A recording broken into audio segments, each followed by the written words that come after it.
Hello students, I hope you all will fine. So open your English reader book and chapter number 12 and name is Once Upon a Time. एक समय की बात है means बीते ज़माने की बात. So let's start reciting this poem. So Gabriel Okra, a poet and novelist, was born in 1921 in Nigeria. Gabriel ओकरा एक कवि नॉवलिस्ट जिनका जन्म 1921 में नाइजीरिया में हुआ था. नॉवलिस्ट उपन्यास लिखने वाला. He established the river state government paper and the Nigerian Tide. उन्होंने रिवर स्टेट गवर्नमेंट पेपर और नाइजीरियन टाइड को स्थापित किया. His poetry made a great impact on the people and he was awarded the Commonwealth Poetry Award in 1989. He visited India to participate in the World Poetry Festival. उनकी कविताओं ने लोगों पर गहरा प्रभाव छोड़ा और उन्हें 1989 या 1999 में कॉमनवेल्थ पोइट्री अवार्ड से सम्मानित किया गया. कॉमनवेल्थ पोइट्री अवार्ड मीन्स राष्ट्रीय कविता पुरस्कार. He visited India to participate in the World Poetry Festival. उन्होंने संसार की जो सारी पोइट्री फेस्टिवल होते थे उनमें पार्टिसिपेट करने के लिए यात्रा की. पूरे ही भारत में यात्रा की. So let's start poem now. Once upon a time, son, they used to laugh with their hearts and laugh with their eyes, but now they only laugh with their teeth, while their eyes blow cold eyes search behind my shadow. एक समय की बात है मेरे बेटे. मतलब इसमें क्या है, जो पोइट हैं वो अपने बेटे से बात कर रहे हैं और उन्हें बता रहे हैं कि पहले क्या होता था और अब क्या हो रहा है इस संसार में. सो इसी के बारे में सारी पोइम है. सो एक समय की बात है बेटे, जब लोग अपने दिलों के साथ हंसते थे, दिल से हंसते थे, अपनी आँखों के साथ हंसते थे. और परंतु अब क्या है कि पहले लोग दिल से हंसते थे, उनकी आँखों में हंसी दिखाई देती थी, पर अब क्या है, वो सिर्फ अपने दांतों के साथ ही हंसते हैं. कि सिर्फ अब जो लोग हैं अब कैसे हो गए हैं, वो सिर्फ उनके दांत ही हंसते हुए दिखाई देते हैं.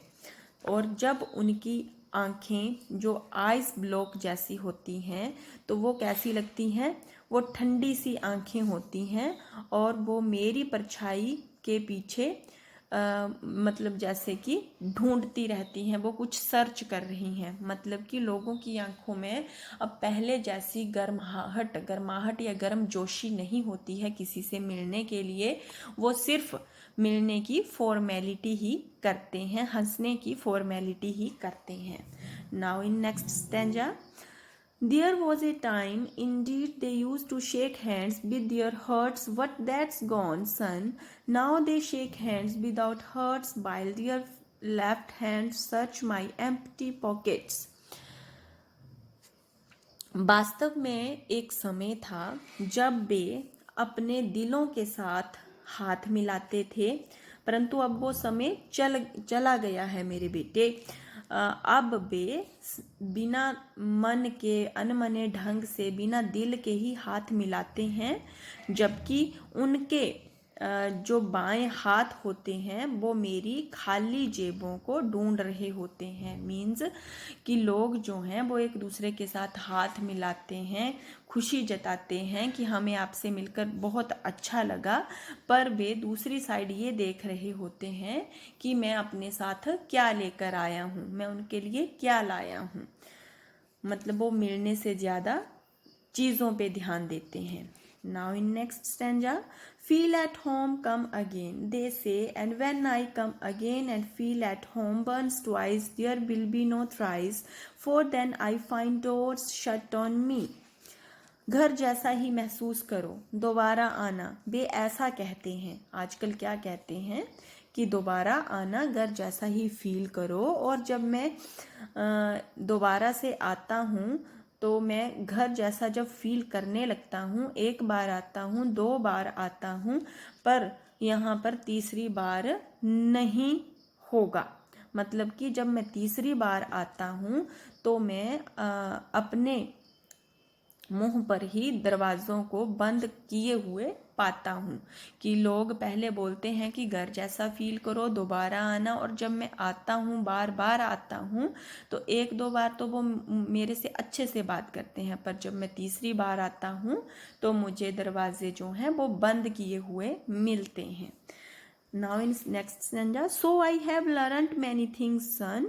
I have learned to wear many faces like dresses, home face, office face, street face, host face, cocktail face, with all their conforming smiles like a fixed portrait smile.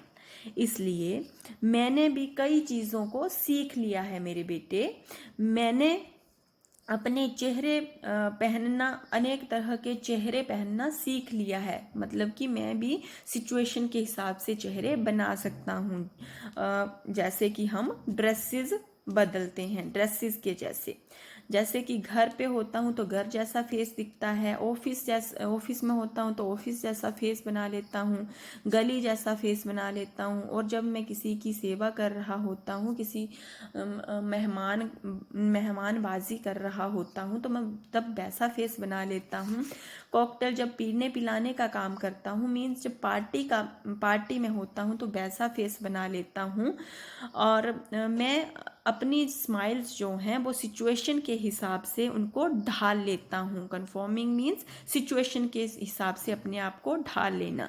तो मेरी स्माइल्स भी वैसी ही ढल जाती हैं, जैसे कि एक पोर्ट्रेट स्माइल हो, कि एक फिक्स्ड पोर्ट्रेट स्माइल हो, जैसे कि दीवार के साथ एक टंगी हुई फोटो होती है। नाउ इन ओपन पे नेक्स्ट पेज।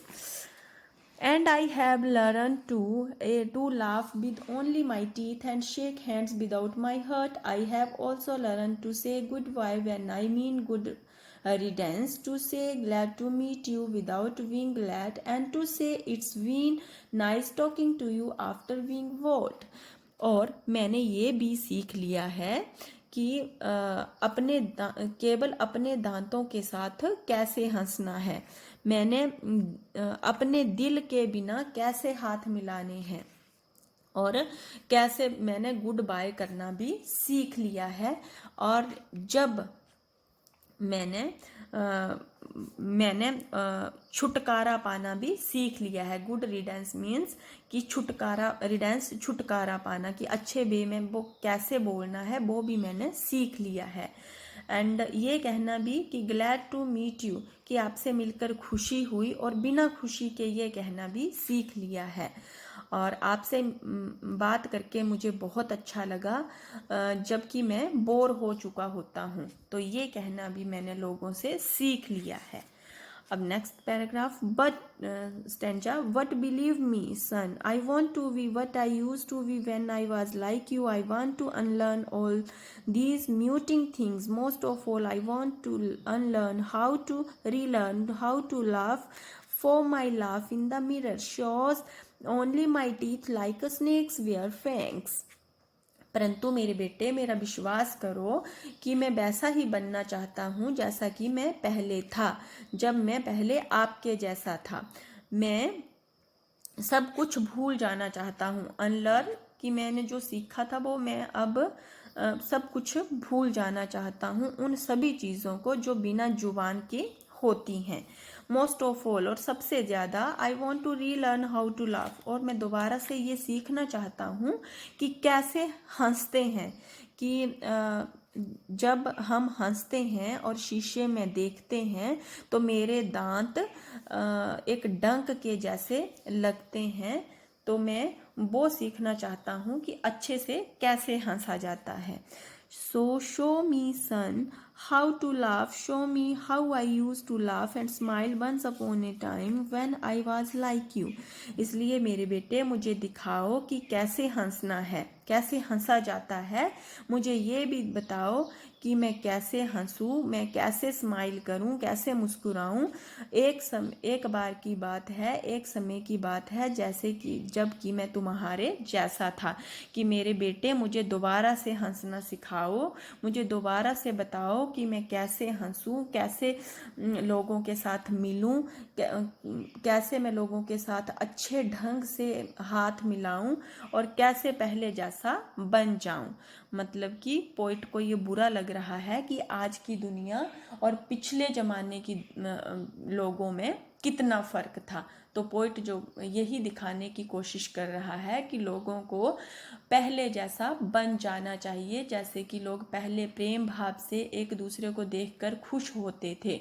आजकल तो जो दुनिया है वो फॉर्मेलिटी रह गई है बस, कि हमें आपसे मिलकर बहुत खुशी हुई, वैसे वे खुश नहीं हुए होते हैं। तो पोइट बोल रहा है कि मैं पहले जैसा ही बनना चाहता हूँ। So students, I hope you understand this poem. So learn this poem and recite again at home, because question answers are based on this lesson and this whole poem. So thanks for watching this video. Till then, bye bye.